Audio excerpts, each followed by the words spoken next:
This is the Pierre Berton Show. Bruce Lee, Mandarin Superstar, production 1892, a recording December 9th, 1971, in Hong Kong.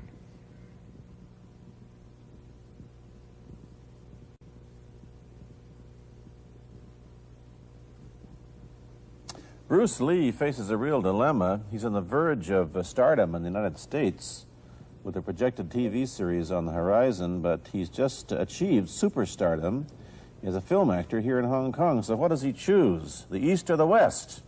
It's the kind of problem most budding movie actors would welcome. It's the Pierre Berton Show, the program that comes to you from the major capitals of the world. This edition comes to you from Hong Kong. And Pierre's guest is the man who taught karate, judo, and Chinese boxing to James Garner, Steve McQueen, Lee Marvin, and James Coburn. The newest Mandarin superstar, known in the West for his appearances in Batman, The Green Hornet, Ironside, and Longstreet. His name is Bruce Lee, and he doesn't even speak Mandarin. And here's Pierre. Well, how can you play in Mandarin movies if you don't even speak Mandarin? How do you do that? Well, first of all, I speak only Cantonese. Yeah. So, I mean, there is quite a difference as far as pronunciation and things like that go. So somebody else's voice is used, right? For Definitely, you? definitely. You just make the words. Doesn't that sound strange when you go to the movies, especially in Hong Kong, in your own town, and you see yourself with somebody else's voice? Well, not really, you see, because most of the Mandarin picture done here are dubbed anyway. They're dubbed anyway? Anyway. I mean, disregard. I mean, they shoot without sound. So it doesn't, make any difference. Your lips never quite make the right words, do they? Yeah, well, that's where the difficulty lies, you see. I mean, in order to, because the Cantonese have a different way of saying things, different from the Mandarin. Yeah. So I have to find, like, something similar to that and keep a kind of a feeling going behind that. Something that matching the Mandarin deal. Like the Does old it silent sound complicated? days. Like the old silent days. But I gather in the movies made here, the dialogue is pretty stilted anyway. Yeah, I agree with you. I mean, see, to me, a motion picture is motion. Yeah. I mean, you got to keep the dialogue down to the minimum. Did you look at many Mandarin movies before you started playing in the first one? Yes. What did you think of them when you saw them? Quality-wise, I mean, I have to admit that it's not quite up to the standard. However, it is growing, and it is getting higher and higher and going toward that standard, that what I would term quality. They say the secret of your success in that movie, The Big Boss, which was such a success, you rocketed you to stardom in Asia, was that you did your own fighting.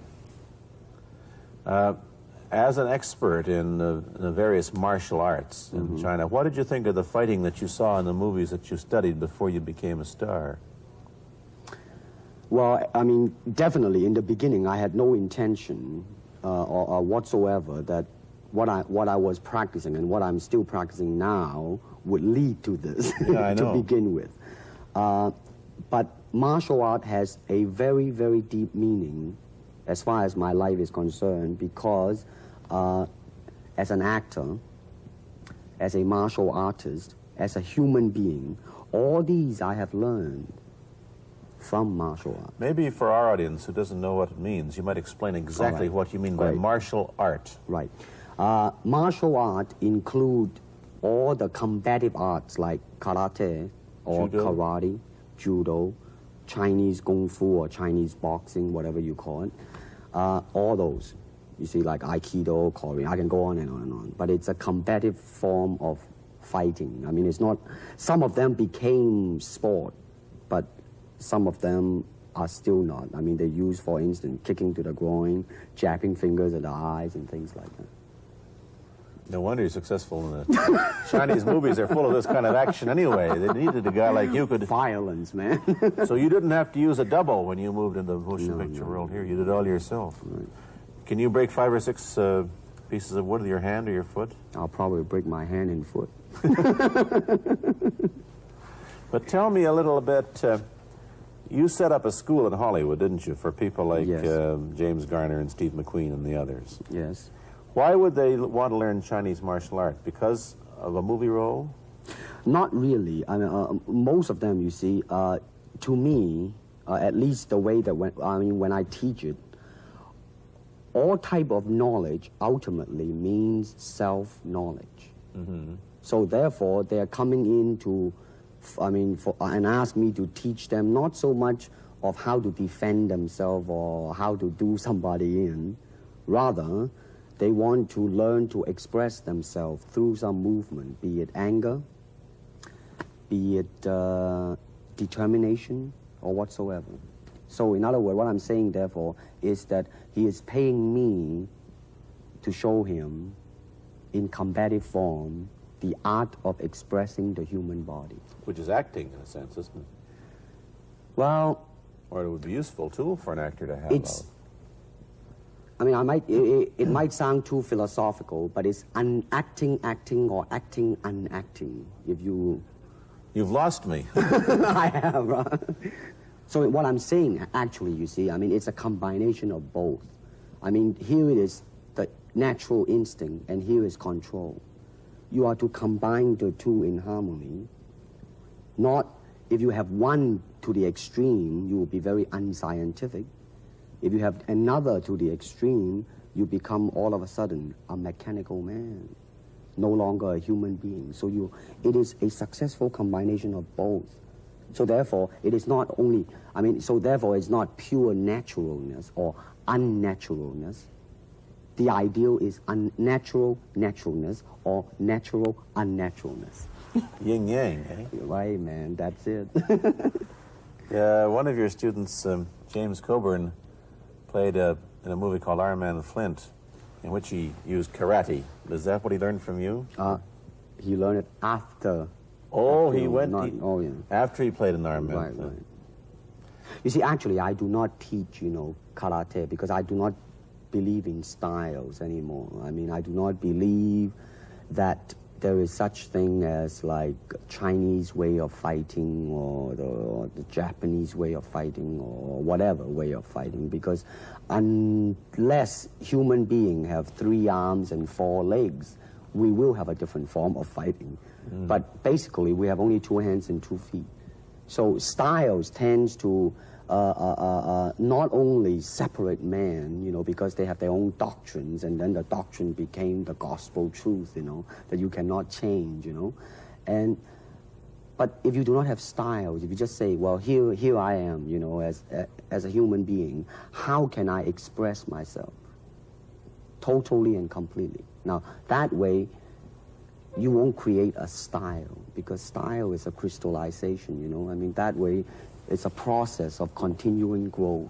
You talk about Chinese boxing. How does it differ from, say, our kind of boxing? Well, first, we use the feet. That's and then start. We use the elbow. And you use the thumb, too? You name it, man. We use it all.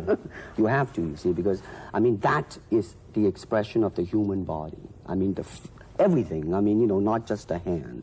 And when you're talking about combat, well, if it is a sport, now you're talking about something else. You have regulations, you have rules. But when you're talking about fighting as it is, no rules. With no rules. Not real fighting. Well, then, baby, you better train every part of your body. And when you do punch, now I'm leaning forward a little bit, hoping not to hurt any camera angle. You got to put the whole hip into it and snap it and get all your energy in there and make this into a weapon. I don't want to tangle you in any dark that right now. You came at me pretty fast there. What is the difference between Chinese boxing and what we see these young men doing at 8 o'clock every morning on the rooftops in the parks called shadow boxing, which they're always... Well, actually, you see, that is part of Chinese boxing. It is. There are so many schools. Everybody here seems to be, going like this all the time. Well, that's good. I'm very glad. I'm very glad to see that, because at least somebody is caring for their own body, right? Yeah. That's a good sign. Well, it's a kind of a slow form of exercise, which is called Tai Chi Chuan. I'm speaking Mandarin just now. Yeah.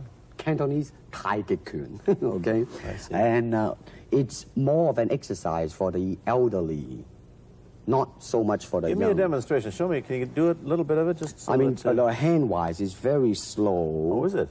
and you push it out, but all the time you are keeping the continuity going. Bending, stretching, everything. You know, suppose, you know, I mean, you just keep it moving. It's like a ballet dancer there. Yeah, it is. I mean, to them, you see, the idea is running water never grows stale. So you got to just keep on flowing. Of all your students, famous, James Garner, Steve McQueen, Lee Marvin, James Coburn, Roman Polanski, which was the best, who adapted best to this Oriental form of exercise and defense? Well,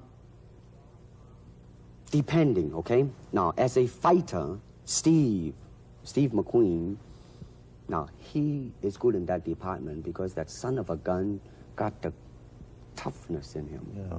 I mean, see it on the screen. I mean, he would say, all right, baby, here I am, man. Mm-hmm. You know, and he'll do it. Yeah.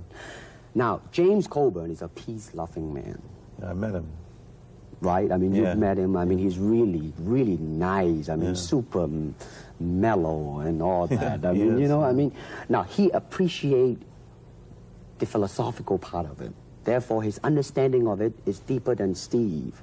So it's really hard to say. You see what I'm saying now? I see. I mean, it's different. So that's, I mean, depending on what you see in it. Interesting that we don't, in our world, and haven't since the days of the Greeks who did, combined philosophy and art with sport. But quite clearly, the Oriental attitude is that the three are facets of the same things. Man, listen, you see, really, to me, okay, to me, ultimately, martial art means honestly expressing yourself. Now, it is very difficult to do. I mean, it is easy for me to put on a show and be cocky and be flooded with a cocky feeling and then feel like pretty cool and all that. Or I can make all kinds of phony things, you see what I mean, blinded by it. Or I can show you some really fancy movement. But to express oneself honestly, not lying to oneself, and to express myself honestly, now that, my friend, is very hard to do. And you have to train. You have to keep your reflexes so that when you want it, it's there. When you want to move, you're moving. And when you move, you are determined to move. Not taking 1 inch, not anything less than that. If I want to punch, I'm going to do it, man, and I'm going to do it, you see. So, I mean, so that is the type of thing you have to train yourself into it, to become one with the, you think? Yeah, this is very un-Western, this attitude. I want to ask you about your movie and TV career, but first we'll take a break. Then I'll be back with Bruce Lee. I've been talking to Bruce Lee mainly about the Chinese martial arts, which include things like Chinese boxing, karate, and judo, which is what he taught when he was in Hollywood. After he left the University of Washington, where he studied, of all things, philosophy, if you can believe that. He did, but that, perhaps you understand why the two go together from the first half of this program. And you can perhaps understand how he got into films. He knew a lot of actors, but I'm told that you got the job on the Green Hornet, where you played Kato the chauffeur, mainly because you're the only Chinese-looking guy who could pronounce the name of the leading character, Britt Reed. I meant that as a joke, of course. And it's a heck of a name, man. Yeah. I mean, every time I said it at that time, I was super conscious. I mean, really now, that's another interesting thing, huh? Let's say if you learn to speak Chinese. Yeah. And it's it's not difficult to learn and speak the word. The hard thing, the difficult thing, it's behind what is the meaning, what brought on the expression and feelings behind those words. Like when I first arrived in the United States, and I look at a Caucasian, and I really would not know whether he was putting me on or is he really angry, because we have different way of reacting to it. See, those are the difficult things, you see.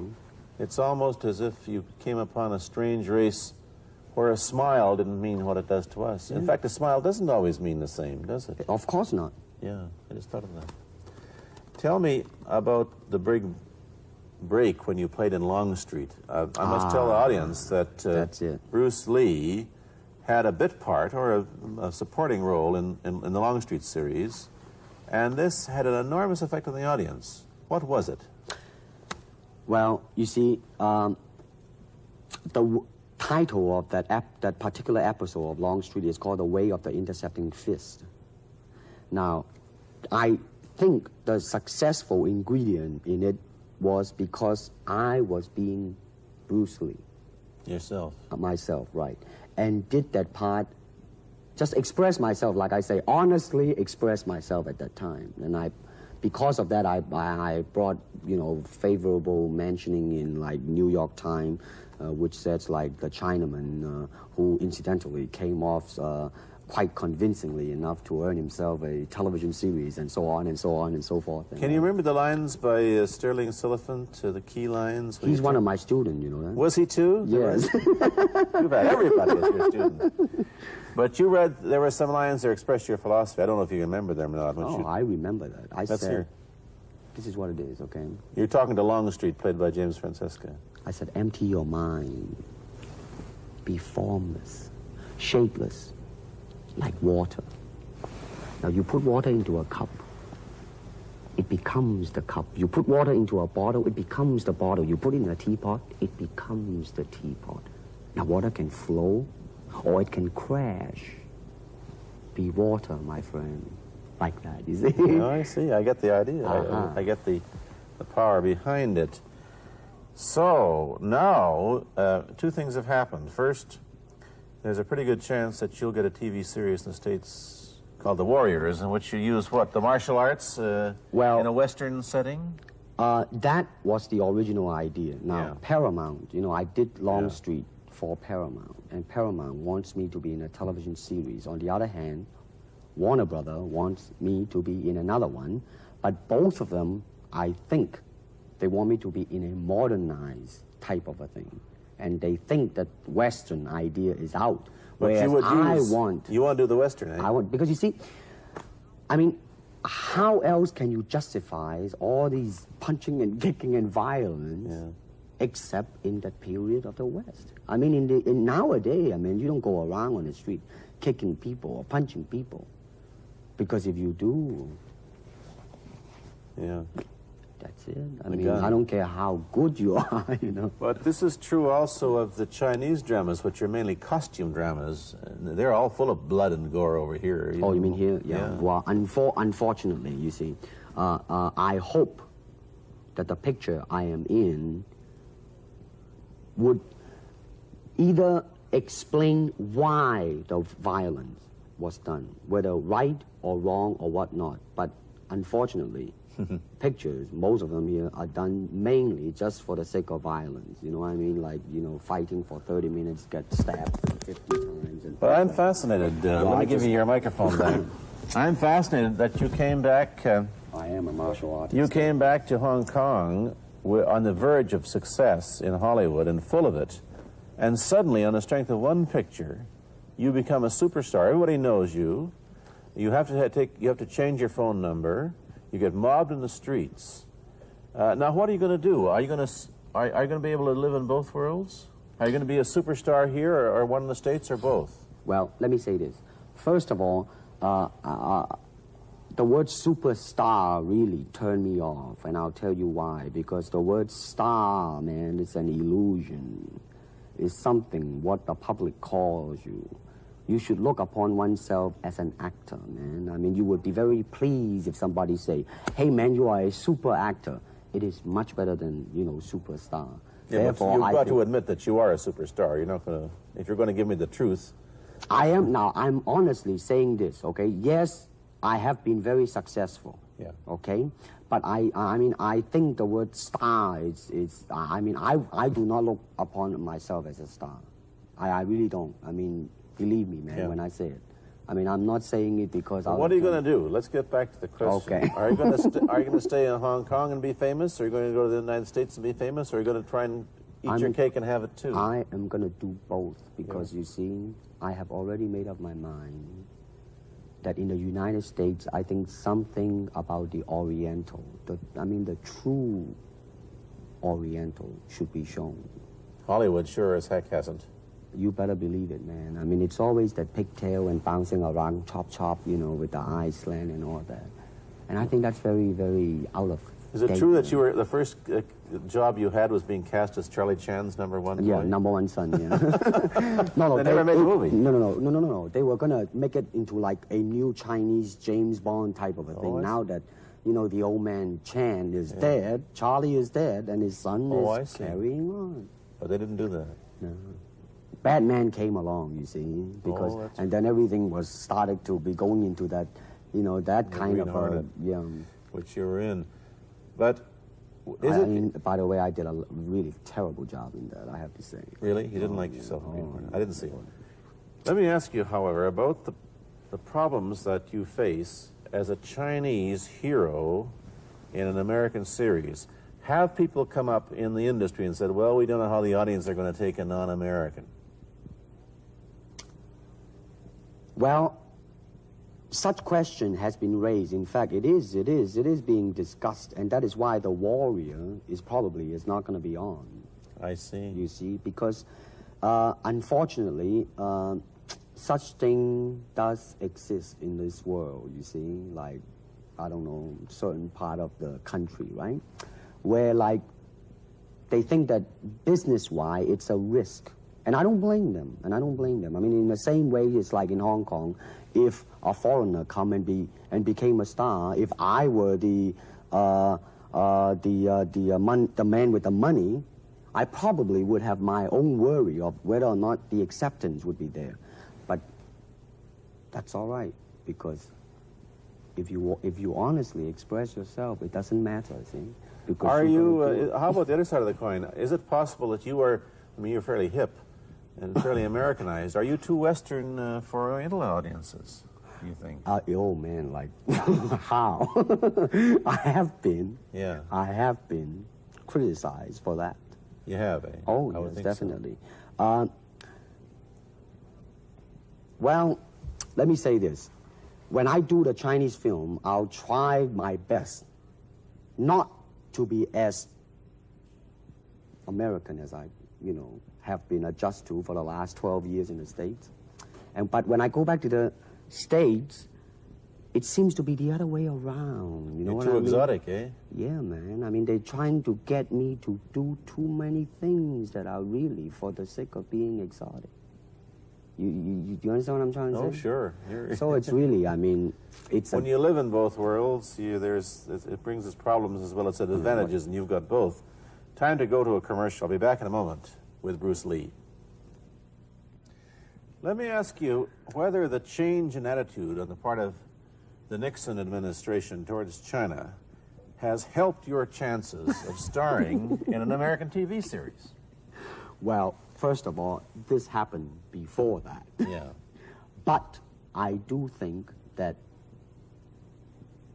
things of Chinese will be quite interesting for the next few years. I mean, not that I'm politically, you know, inclining toward anything. You know, no, I understand that. But I'm just wondering. But I mean, once the opening of China, you know, I mean, that it will bring more understanding. Yeah. More things that are, hey, like different, you know? And maybe in the contrast of comparison, some new thing might grow. So therefore, I mean, it's a very rich period to be in. I mean, like if I were born, let's say, 40 years ago. Yeah. If I have a thought in my mind, I said, boy, I'm gonna star in a movie or star in a television series in America. Well, that might be a vague dream, but I think right now, maybe, man. You still think of yourself Chinese, or do you ever think of yourself as North American? You know what I want to think of myself? As a human being. Because, I mean, I don't want to sound like, you know, as Confucius say, but under the sky, under the heaven, man, there is but one family. It just so happened, man, that people are different. Okay, we got to go. Thank you, Bruce Lee, for coming here. Thank you for watching. Thank you. You've been watching Bruce Lee on The Pierre Burton Show, a half-hour program of conversation, opinion, and debate. This is Bernard Cowan speaking.